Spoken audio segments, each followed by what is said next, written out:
एक समय था जब सम्राट अशोक का नाम सुनते ही दुश्मनों की रूह कांप उठती थी। लेकिन एक युद्ध ऐसा हुआ जिसने इस महान योद्धा को तोड़ दिया। हजारों लाशें, बहता खून और एक राजा जो अपने ही कर्मों से घबरा गया। यह कहानी है उस युद्ध की है जिसने एक रक्त पिपासु सम्राट को और एक राजा जो अपने ही कर्मों से घबरा गया। यह कहानी है उस युद्ध की है जिसने एक रक्त पिपासु सम्राट को बुद्ध का अनुयायी बना दिया। यह कहानी है कलिंग युद्ध की। सम्राट अशोक ईसा पूर्व 304 और 232 मौर्य साम्राज्य के तीसरे और सबसे प्रसिद्ध सम्राट थे। वे चंद्रगुप्त मौर्य के पोते और बिंदुसार के पुत्र थे। अशोक ने अपने शासनकाल में लगभग संपूर्ण भारतीय उपमहाद्वीप को एक विशाल साम्राज्य में एकत्र किया था।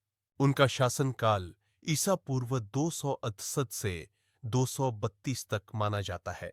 वे एक शक्तिशाली, चतुर और शुरुआती जीवन में कठोर शासक थे। कलिंग वर्तमान ओडिशा और आंध्र प्रदेश के उत्तरी हिस्से में स्थित एक समृद्ध और स्वतंत्र राज्य था। कलिंग एक व्यापारिक और सांस्कृतिक दृष्टि से महत्वपूर्ण क्षेत्र था, जिसकी अपनी एक स्वतंत्र और गौरवशाली परंपरा थी। कलिंग साम्राज्य समुद्र तट से जुड़े होने के कारण व्यापार में बहुत उन्नत था। अशोक और कलिंग युद्ध। सम्राट अशोक जब सिंहासन पर बैठे तब मौर्य साम्राज्य भारत के बड़े हिस्से पर राज कर रहा था। केवल कुछ ही राज्य जैसे कलिंग स्वतंत्र थे। अशोक चाहते थे कि मौर्य साम्राज्य पूरे भारतवर्ष को एक छत्र में लाए।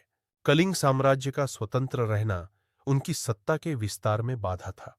साथ ही व्यापारिक दृष्टि से भी कलिंग का क्षेत्र बहुत महत्वपूर्ण था। इसलिए अशोक ने कलिंग पर आक्रमण करने का निश्चय किया। कलिंग युद्ध लगभग ईसा पूर्व 261 में हुआ था। यह युद्ध बेहद भीषण था। कलिंग के नागरिकों और सैनिकों ने समर्पण नहीं किया और अंतिम सांस तक लड़े। युद्ध में भारी जनहानि हुई। ऐतिहासिक शिलालेखों के अनुसार लगभग 8 लाख लोग मारे गए, 5 लाख लोग बंदी बनाए गए और अनगिनत लोग घायल हुए। कलिंग युद्ध के बाद अशोक में परिवर्तन। युद्ध के बाद अशोक युद्ध स्थल पर घूमे। उन्होंने वहां के खून से सने मैदानों, शवों और दुखी लोगों को देखा। इस भयानक विनाश को देखकर अशोक का हृदय बदल गया। उन्हें इस युद्ध से गहरा पश्चाताप हुआ।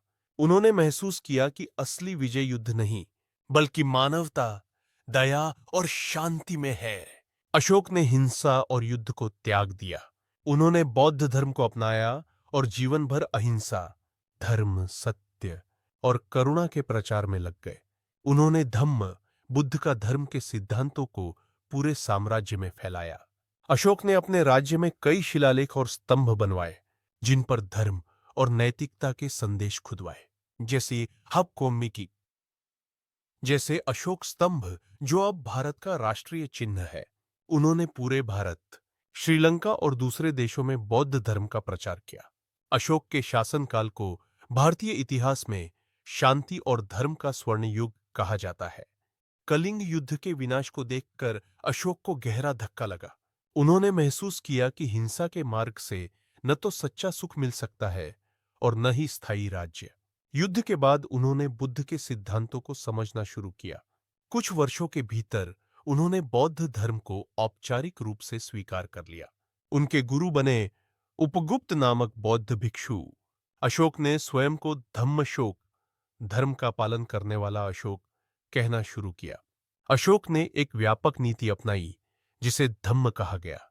धम्म का अर्थ था सभी प्राणियों के लिए करुणा, सहनशीलता, नैतिक आचरण और सत्य का पालन उनके धम्म के मुख्य सिद्धांत थे।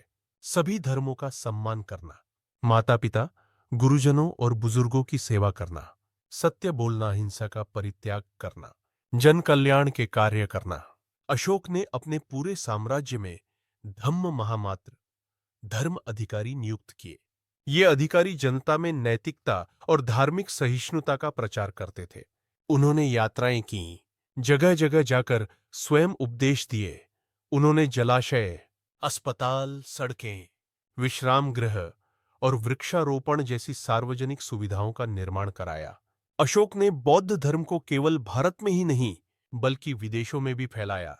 उन्होंने संगीती बौद्ध भिक्षुओं का सम्मेलन आयोजित कराया, अपने पुत्र महेंद्र और पुत्री संघमित्रा को श्रीलंका भेजा, जहां इन्होंने बौद्ध धर्म का प्रचार किया। उनके दूत बर्मा, म्यांमार, अफगानिस्तान, ग्रीस, मिस्र और अन्य जगहों तक भेजे गए।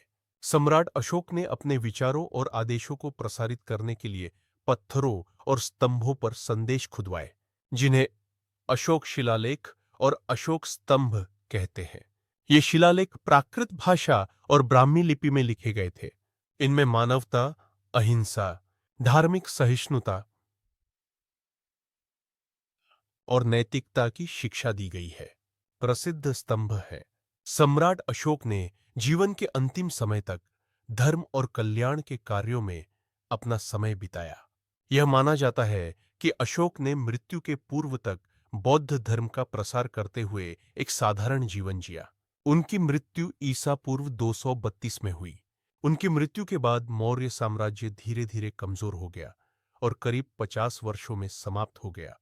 अशोक को भारत के महानतम शासकों में गिना जाता है। उन्होंने भारत ही नहीं, पूरी दुनिया में अहिंसा और धर्म का संदेश फैलाया। उनके बनाए स्तंभ और शिलालेख आज भी भारत के गौरवशाली इतिहास का प्रतीक है। भारत का राष्ट्रीय प्रतीक सिंह स्तंभ सारनाथ सम्राट अशोक की ही देन है। धर्म चक्र, अशोक चक्र हमारे राष्ट्रीय ध्वज में भी शामिल है।